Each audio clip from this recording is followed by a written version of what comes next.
Today we are talking about one of the most desperate weapons of World War II, a weapon that turned teenage boys into tank killers, a weapon so simple a child could fire it. And they did. We will share the stories of the soldiers who carried it, explain how they were trained to use it, show what it was like to face a 30-ton tank with nothing but a metal tube on your shoulder, and why many of them never lived long enough to fire a second shot. As World War II dragged on, and Germany found itself facing an unstoppable tide of Soviet T-34s, American Shermans, and British Churchills, they realized something terrifying. Their anti-tank weapons were not enough. The Panzerfaust 39 anti-tank rifle was already obsolete by 1941. It fired a 7.92 mm armor-piercing round that could barely scratch the paint on a T-34. Soldiers called it the door knocker because all it did was alert the enemy you were there. Then came the Panzerschreck, a rocket launcher copied from the American bazooka. It was effective but heavy, required a two-man crew, and produced a massive backblast that gave away your position immediately. Germany needed something different, something cheap, something a single soldier could carry, something that could destroy a tank with one shot.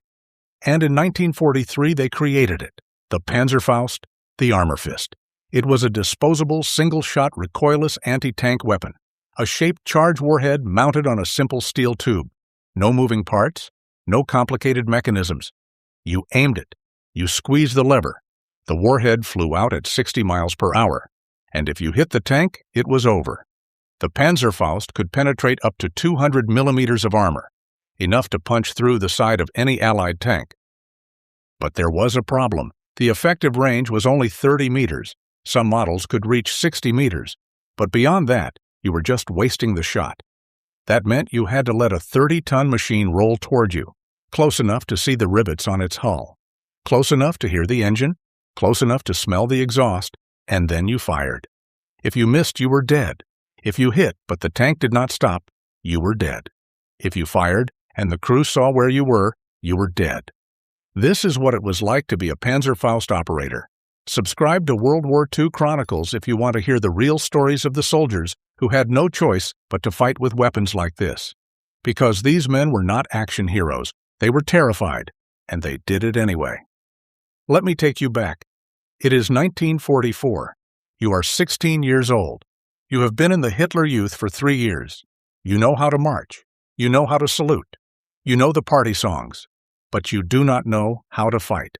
2 weeks ago, the Volkssturm conscripted you, the People's Militia, old men and boys, Germany's last reserve. They gave you a uniform that does not fit, a helmet that is too big, and a Panzerfaust. Your training lasted 4 hours. An officer showed you how to remove the safety pin, how to flip up the sight, how to tuck it under your arm and aim. He told you to wait until the tank is close, very close. He told you to aim for the tracks or the side armor, never the front. The front is too thick. He told you the backblast will burn everything behind you for 3 meters. So do not fire it indoors unless you want to die. He told you to run after you fire. Do not stay to watch. Do not try to reload. There is no reload. You get one shot. Then he handed you the Panzerfaust and told you to go to the edge of town and wait. So you wait. You are crouched behind a pile of rubble that used to be someone's house. Your hands are shaking. The Panzerfaust weighs 11 pounds. The tube is cold. The warhead is heavy. You have been holding it for 2 hours. You hear the tanks before you see them. A low rumble, growing louder. The ground starts to vibrate. Then you see it. A Sherman, olive green, white star on the side. It is moving slowly, turret turning left and right, scanning for threats. It is 100 meters away. Too far. You wait. 80 meters. Still too far.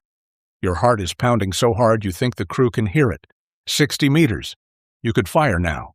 But the officer said, wait, 40 meters. You can see the commander in the hatch. He is looking right at you. 30 meters. You pull the safety pin. You flip up the sight. You tuck the tube under your arm. You aim for the side, just below the turret. You squeeze the trigger. The Panzerfaust roars. A jet of flame shoots out the back.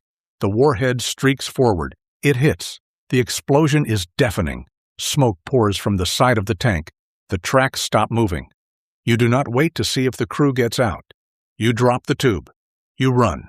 You do not stop running until your legs give out. That is if you are lucky. Most Panzerfaust operators did not get that far. Let me tell you why. The Panzerfaust was effective, but it was also a death sentence.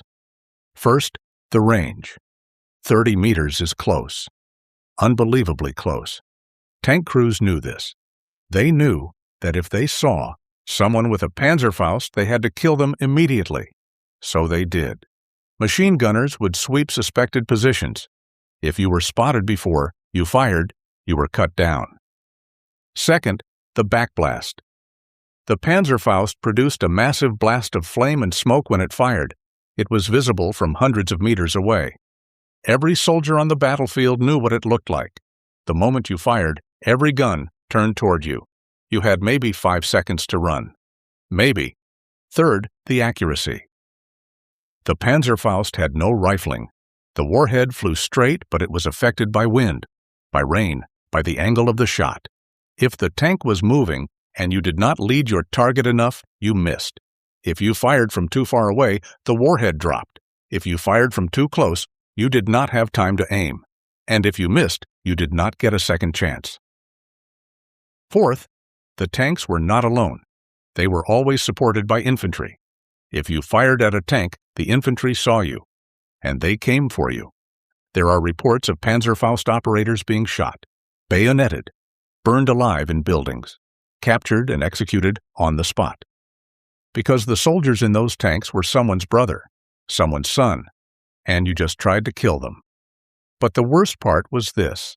Most Panzerfaust operators were not soldiers. They were children, boys as young as 12, old men as old as 70. Volkssturm militia with no training and no experience. They were given a weapon and told to stop the enemy. And they tried. There is a photograph from the Battle of Berlin, April 1945. It shows a boy, maybe 14 years old, standing in the rubble. He is holding a Panzerfaust. His face is blank. No fear, no anger, just exhaustion. He looks like he has not slept in days. That boy probably died within the hour. Thousands like him did. These are the stories no one tells. Subscribe to World War II Chronicles, because the truth of war is not glorious. It is not heroic. It is boys with weapons they barely understand, fighting battles they cannot win. Let me tell you about one soldier. His name was Josef. He was 17, conscripted into the Volkssturm in March 1945. He was sent to defend a bridge outside Berlin. He had a Kar 98K rifle with 10 rounds and 2 Panzerfausts. The Americans came at dawn, 3 Sherman tanks, infantry behind them. Josef and 5 other boys were ordered to hold the bridge. The first tank rolled onto the bridge. Josef waited. 40 meters, 30 meters. He fired. The Panzerfaust hit the front glacis plate, the most armored part of the tank. The warhead exploded. The tank kept moving. Josef ran. The tank's machine gun opened fire. He made it to cover, barely. He grabbed his second Panzerfaust. The second tank was crossing now. This time he aimed for the side. He fired. Direct hit. The tank stopped. Smoke poured out. The crew bailed out. Josef did not have time to celebrate. The third tank had spotted him. It turned its turret. Josef dropped the Panzerfaust tube. He ran. The tank fired. The shell hit the building behind him. The entire wall collapsed. Josef was buried in rubble. He woke up 3 hours later. American soldiers were pulling him out. He survived. But the other 5 boys did not. Josef said later that he still has nightmares. Not about the tanks, about the boys, about how young they were, about how they died for nothing. The Panzerfaust was produced in massive numbers. Over 6 million were made, more than any other anti-tank weapon in history. They were so cheap and simple that factories could produce thousands per day. Toward the end of the war, they were everywhere, in every foxhole, every building, every corner of every ruined city. The Allies learned to fear them. American tank crews called them Panzerfaust Alley when they had to drive through German-held towns. They knew that every window, every pile of rubble, every shadow could hide a boy with a tube.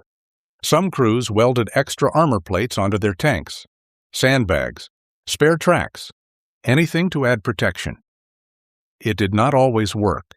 The Panzerfaust was also used in some of the darkest moments of the war. In the Warsaw Uprising in 1944, German forces used Panzerfausts against Polish resistance fighters hiding in buildings.